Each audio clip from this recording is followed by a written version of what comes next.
Hello, নমস্কার বন্ধুরা। তো আজকে আমাদের গ্রামে প্রচুর বৃষ্টি হওয়ার কারণে এখন সমস্ত কান্দরে থই থই জল। এই যে আপনারা দেখতে পাচ্ছেন, আর ওই যে এখানে একটা ছেলে সাঁতার কাটছে।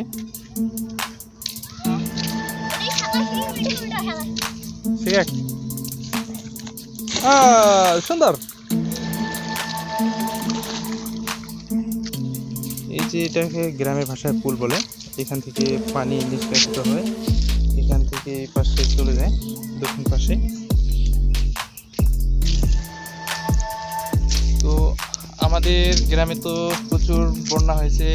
আপনাদের গ্রামে কেমন বন্যা হয়েছে সেটা কমেন্টে অবশ্যই জানাবেন। ধন্যবাদ সবাইকে, পাশে থাকবেন।